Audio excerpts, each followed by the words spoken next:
Good morning, everyone, and welcome back to another edition of 1 Million Cups. My name is Nicholas Stamper, and I will be hosting today's presentation. First, I'm going to talk for a few minutes about how 1 Million Cups Chico, its mission, and the second thing will be the actual 6-minute presentation given to us by our special guest. And third, what we'll cover is the Q&A for our audience, and then shortly after, we'll wrap up. 1 Million Cups was created by the Kauffman Foundation. The purpose of this foundation works alongside educators, researchers, and other partners to better understand and improve the environment in which entrepreneurs start and grow business. 1 Million Cups is a free weekly program to educate, engage, and connect local entrepreneurs. It's an environment where you get to be able to have different conversations with different entrepreneurs. The overall mission behind 1 Million Cups is to, again, not only lower the barrier of access to education resources for entrepreneurs, but to be surrounded by a community and an environment that helps you build your ideas and get feedback on your business. In the beginning, 1 Million Cups started off small in Kansas City, but by July 2022, it's grown to 131 communities. Moving forward, at each location, there are presentations each week. Today, we have Clive Sabacool with LOGRX. He will have 6 minutes to present and then 15 to 20 minutes of Q&A. If you want to know more about 1 Million Cups or how to present here, please feel free to join our amazing community online and visit our platform at www.1millioncups.com/Chico. All right, Clive, I'm going to go ahead and end my screen share and then hand it on over to you. Excellent. Thank you. Perfect. Let's see. All right, can you see my presentation? Yeah. We do. Perfect. All right. Okay, I'll jump right into it. I'm presenting LOGRX, the mobile controlled substance tracking program. I'm Clive Sabacool, if I can forward this. There it goes. My background is a fire service. I've been a firefighter for the last 25 years. I started in the San Francisco Bay Area and finished my career at South Lake Tahoe as the fire chief. That picture is from the Caldor fire after I evacuated 30,000 people. And I'm being interviewed by my rock star wife, Kristen. Also experienced in the startup world, another program that was focused on firefighter health and safety, and that one was acquired in 2018. So jump right into it. The opioid crisis, everybody's very familiar with, and during the pandemic, it only got exponentially worse. And for paramedics and veterinary professionals, this is most commonly what they use to track their narcotics. And so you can imagine that if you're tracking fentanyl and it disappeared, this is what you're going to have to conduct your investigation. So some of their challenges that paramedic agencies and veterinary agencies have is that they've got these vials of fentanyl and other narcotics that are spread out over a large area. They're in mobile vehicles such as a vet's med kit or an ambulance. There's also very strict DEA requirements on what has to be done with fentanyl and other narcotics and how they're handled. It takes a lot of time to compile all the logs. It looks really bad for your agency if you ever have what's called a diversion. That's where if you lose a narcotic. As well, members of an agency aren't always clear what the DEA requirements are. And so it can be really challenging for a medical director who oversees an ambulance company or a veterinarian who oversees like the state of California Wildlife Agency to have their medical license on the line if something goes wrong. And so for paramedics, nobody becomes a paramedic or a doctor with the intent of stealing narcotics and becoming an addict, but they're human and things happen. Same with the veterinary world. And when you have pen and paper as your tool to track these narcotics, it has a vulnerability for temptation. So how we help solve that is we take advantage of existing hardware. Everyone already owns a smartphone or a tablet. Our app, it actually forces users to follow the DEA requirements. And so even if they're not aware what the DEA requires, our app helps them along. We have native apps. Unlike our competitors, our app is designed for iOS phones and Android phones. Because it's such a high level of accountability, it dissuades a complacency. It helps keep honest people honest, providing that level or atmosphere of accountability. And most importantly, it helps reduce the chance of harm to the public or your staff. So we do this through time-stamping activity. So through the phone scanner and GPS tracking, we track every single activity that occurs. If there's ever an audit, there's a simple one-click report you can do on the admin website that will export an Excel file that you can email or print for the DEA. It can be done on any mobile device. It tracks everything in real time. So an administrator can look at their administrator's web portal and see what is occurring and where it's occurring at any time. And then all the data is encrypted. It's one of the big questions we get from customers is how secure is their data. So we encrypt everything on our website and through transit. It also does excellent inventory management to help reduce waste. We have customers in the UK, and we're shocked at how focused they were on our program because everything in Europe is going green, which we're doing too. We're a little behind, but they were really intrigued with that aspect. So we help that dynamic of the industry as well, reducing waste and being paperless. So our competitors, what it looks like, there are not that many out there, which actually really helps for our SEO. One of the great advantages we have is that this is all we do. This is what we focus on versus our competitors, where they have other modules such as inventory tracking of firefighting gear, and then they do narcotics tracking as a side component. And so because this is all we do, we've perfected it, and we have by far the best product on the market. And we've been getting customers from our competitors, and we've recently won RFPs such as with the city of Portland over our competitors. Another huge competitive advantage we have is our team. We're not a huge team, but each one of us is a professional with a very diverse background. And so together, it's sort of a melting pot of a lot of skills, and that's really been a huge advantage for us. So our pricing model, basically we're $30 a month per unit. So a unit would be an ambulance, a veterinary professional out in the field, so basically a practitioner. And so if you have 10 ambulances, that would be $300 a month. 10 vets out in the field, $300 a month. So it's very easy to understand. And it's a pricing model where we undercut some of our competitors, but we're not too cheap that we're not keeping the lights on at the office.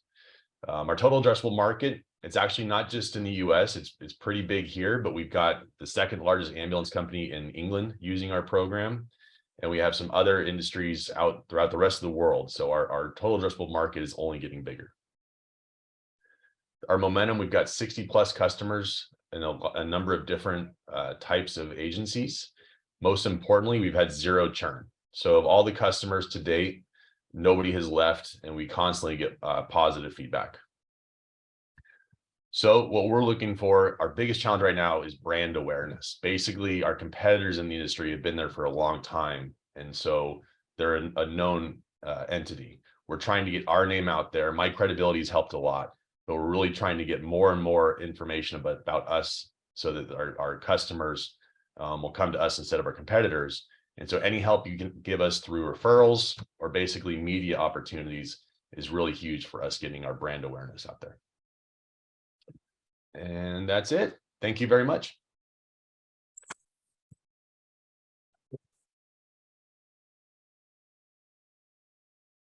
All right, we can open it up for questions.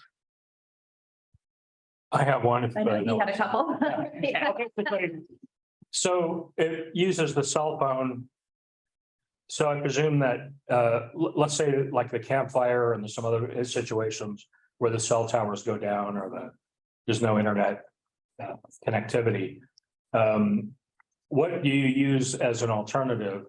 I'm looking at like Starlink, or there's some things where you can set up a local mobile hotspot, but then once you start doing that, it costs a lot of money. I work with CERT and Aries, and sometimes we act as auxiliary communications. So I'm wondering if you run into those kind of situations and what you do in those cases. We do, especially, so California Department of Fish and Wildlife is our biggest customer. And so you can imagine a lot of their staff, the rangers, they're out in the field where there's zero cell reception. Right.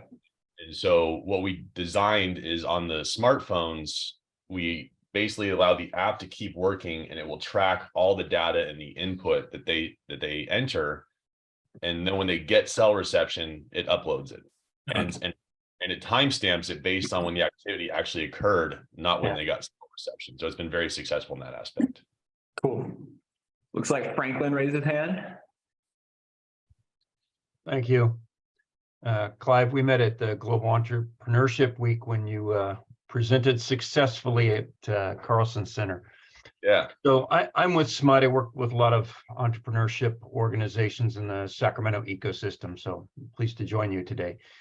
My question is, you talked about not only the US market, but being active in Europe. as a compliance tool, how different are the rules, or how fast are those regulations changing there versus here that you have to jump? Was that a big challenge to jump there? It was not a big challenge for England because theirs were similar. The difference that we had to, they obviously don't have the DEA, I think it's called NHS, National Health System. And for them, the only difference was the NHS said, whatever you do to track your narcotics, you have to do to track everything. And so basically they don't just track their narcotics, they track every single drug with LOGRX. And so the only challenge was we had to add a whole bunch more drugs to our system, but the compliance piece we were already meeting. And the great part is already way above and beyond pen and paper. So we've gotten a lot of great feedback, but that transition hasn't been hard. I don't know the rest of the world yet as far as those requirements. Yeah. I mean, I know hospitals obviously have tracking systems, but on the fly, would this be something that they could use that would automatically upload the information into their system instead of inputting it, or? I'm sorry, for who? For hospitals themselves. Hospitals typically will have a more advanced system that ties Right. in with the rest of their software. It's called Pyxis system is the most common one. Okay. But what I've found is that smaller medical clinics, they can use our program. And Yeah. for some reason, we've been hit up a lot recently by mental health clinics. So I think those smaller ones are a target. Yeah, no, absolutely. That's interesting. That's a whole other trade circuit for you. It is, and we had to come up with a different pricing model. And so because they're not a mobile unit, it was basically, we determined to have it apples to apples. It was $1,800 a year for a clinic to 5 practitioners. Okay. Interesting. And I know, so it's a different, but comment, I was trying to get our fire department and the local EMS here, which we tried. And then the problem with the fire department, I guess that the only drug tracking they do is Narcan, because they're not considered an emergency. So is that, yeah. So, and I think your response was, I said, is this a typical thing? And you said no. So I'm wondering how many other times you've come across, or not at all. It's in Chico, maybe it's the first time.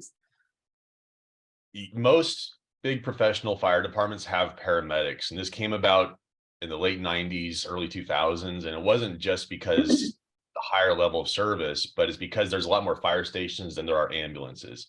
And so the idea was firefighters get there first. So if they're paramedics, they can institute advanced life support quicker.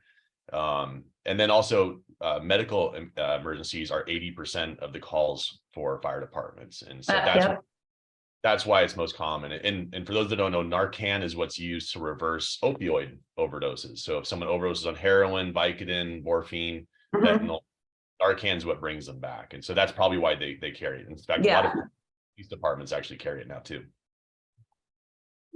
I wanted to clarify something. You mentioned fentanyl a couple of times. Is there actually a therapeutic use for fentanyl? I thought it was just like evil drug lords smuggling across the border or something. Listen to right-wing radio. It's both, but the fentanyl is basically replacing morphine. And so for pain, if someone breaks a leg, breaks a hip, we'll give them a little bit of fentanyl to help fight that pain. Yeah. Okay. There is a use for it. All right, Franklin raised his hand again.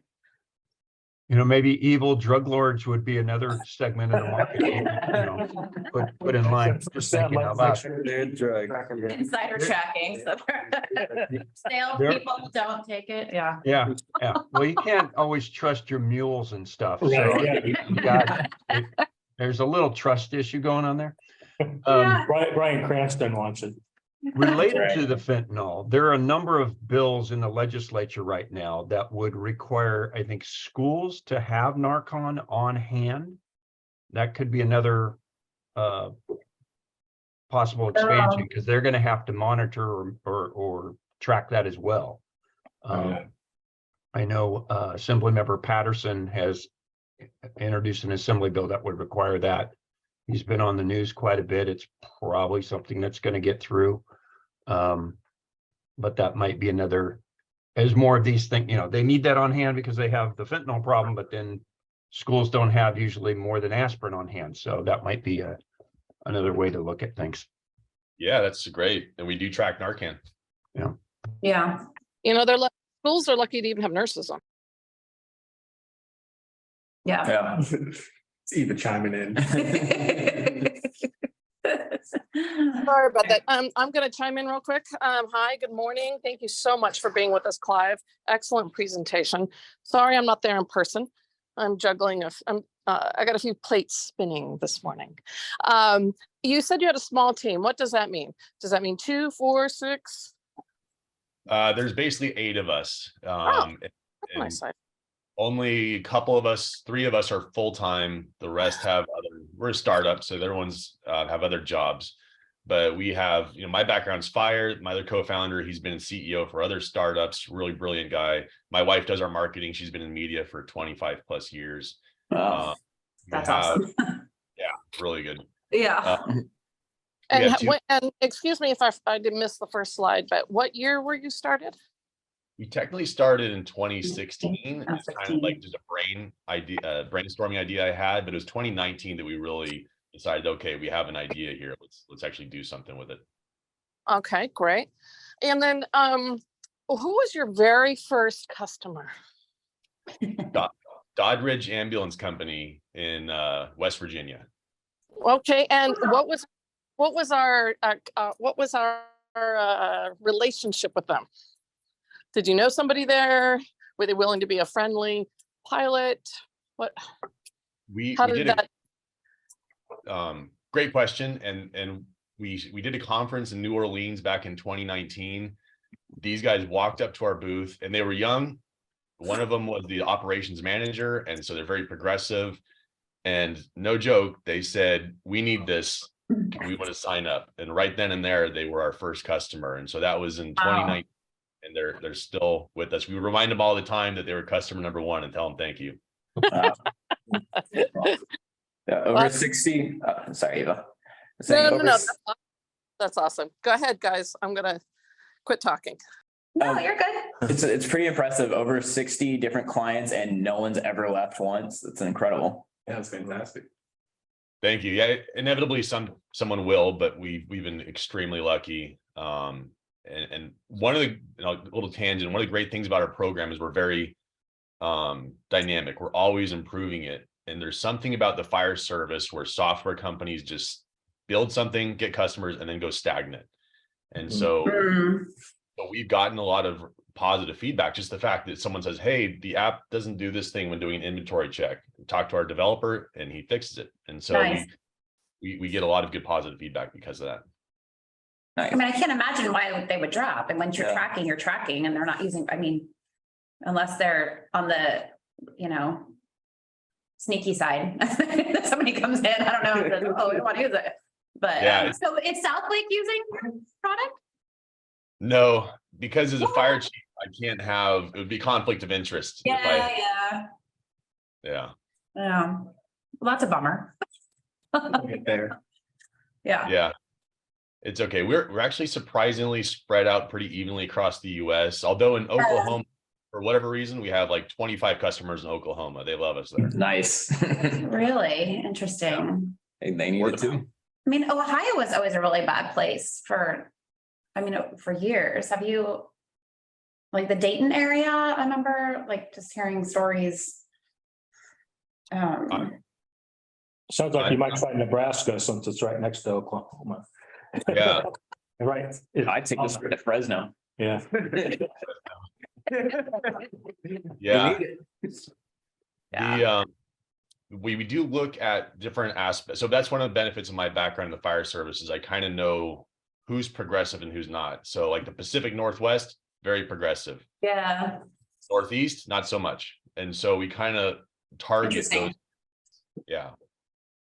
Oh, Are you guys scheduled to hit more conferences, trade shows?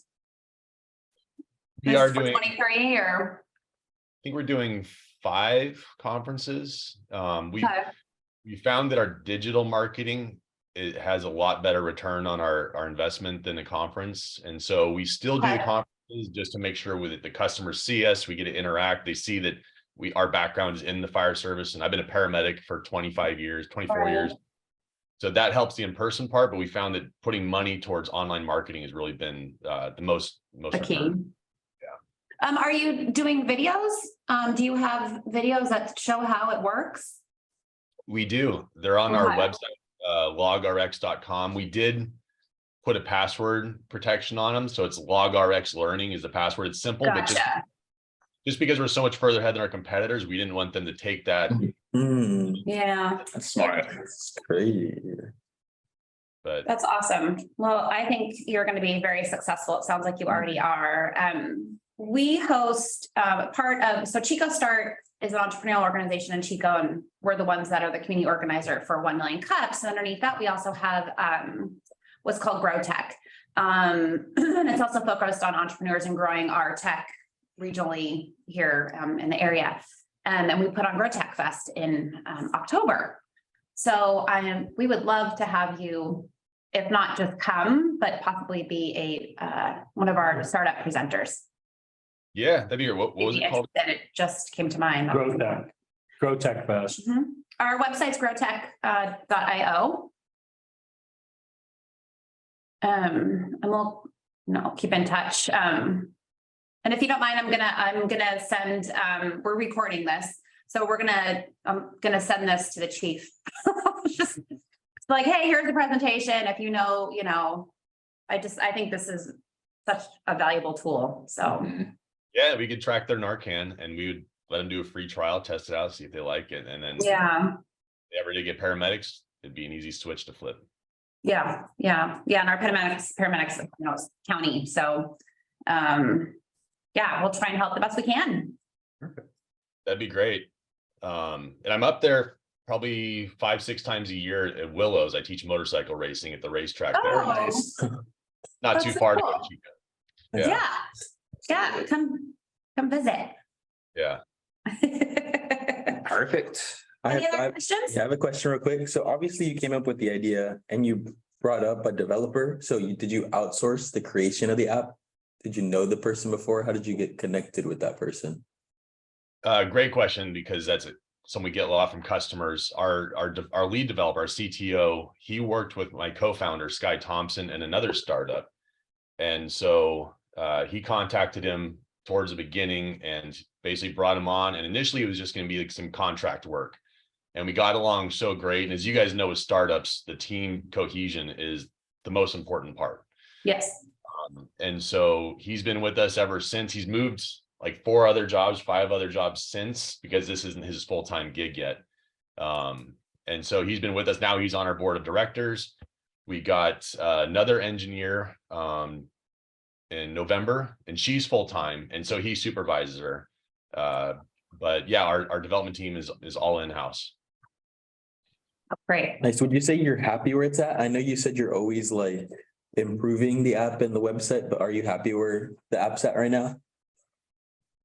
Yes, we do feel like we could improve the UI UX component of it, just because we had someone initially that we did a contract, we built out the program, but it's come so far that we feel like that could be some improvement.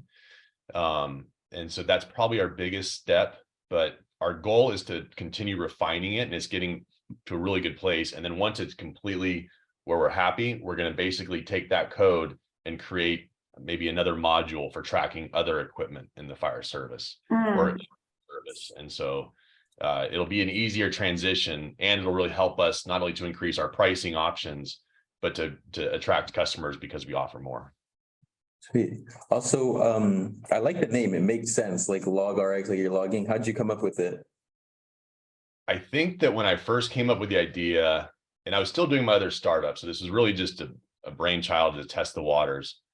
I think I plugged in a whole bunch of different names to see what domains were available. And originally it was like Narc Tracker or something like that. It just didn't sound good. And then all of a sudden I got a notice that said, hey, LOGRX.com is now available. And so I was like, that's it. That's it. Yeah, it just hit. Wow. Nice. You should see what AI comes up with. Yeah, I'm starting a narcotics tracking company. What would you call it? It'll say, I'm busy right now. I'll get back to you later. Ladies and gentlemen, we got them. That's our terms of service. I get that all. Yeah. Right. Anyone else have any questions? You know, I just want to scrape YouTube, you know, I'm sorry. I know that's against the law. Right, I think I'm gonna go ahead and wrap this up. Thanks again for being here. This is awesome.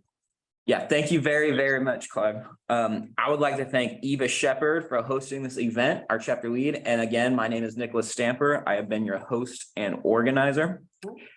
Secondly, I'd like to thank our sponsors, Morgan Stanley, Chico Start, GrowTech, Global Entrepreneur Network, T-Bar, Build.com, Startup Grind, Explore Butte County, and of course, Stovall Coffee. Here are our upcoming events today on campus at Chico State. There is the Clubtacular event. And then on February 7th, Chico Start partnered with Growth Google Webinars, the Increase Your Sales with Google Tools webinar. And then February 8th, we are having our GrowTech Hang at Winchester Goose from 5:30 p.m. to 7:30 p.m. Clive, you're welcome to come up if you're around, join us. Yeah. As always, I'd like to thank our audience for joining today's meeting. And lastly, I would like to thank everyone for showing up today for 1 Million Cups and efforts. I would like to leave everyone on this note. Every time you state what you want or believe, you're the first to hear it. It's a message to both you and others about what you think is possible. Don't put a ceiling on yourself. And that is from the great Oprah Winfrey. Absolutely. All right. Thank you so much, Clive. One more hand of applause. thank you very much, and thanks for having me. All right. We'll keep in touch. Ms. Yeah, we'll keep in touch for sure. Perfect. Sounds good. Thank you. Thank you. Bye, Clive. Bye-bye.